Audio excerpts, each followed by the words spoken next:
বলছি যে আমি তো একটা সাধারণ ঘরেরই মহিলা, কিন্তু এই যে ডাক্তারদের আন্দোলন, যেটাকে কেন্দ্র করে অভয়া ধর্ষণ এবং মৃত্যুকে কেন্দ্র করে যে অন্যায়ের বিরুদ্ধে এরা লড়তে দাঁড়িয়েছে, স্কুলে হসপিটালে যেখানে ঘুঘুর বাসা, যেখানে ডাক্তার সহ অন্যদের নিয়ে একটা ঘুঘুর বাসা তৈরি হয়েছে, অন্যায় কাজের দ্বারাই তারা পরিচালিত হচ্ছে এবং ডাক্তারদের সেই পথে নিয়ে যাওয়ার চেষ্টা হচ্ছে।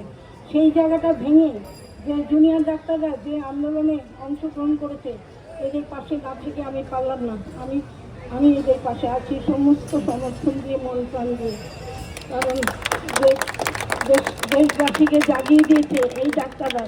এই আন্দোলন, এত বড় আন্দোলন, এত বড় গণ আন্দোলন আমরা দেখিনি, তাই দেখছি আমরা উদ্বুদ্ধ হয়েছি ডাক্তারদের দ্বারা। তাই এর যেন নিষ্পত্তি হয়, এর সমস্ত ওদের দাবিগুলো যেন সমস্ত পূরণ হয়, সেই দাবি করব, সেই আশাই আমি করব।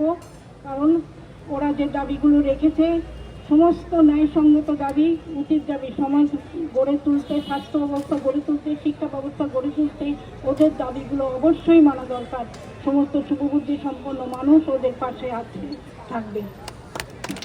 We want justice. We want justice. We demand justice.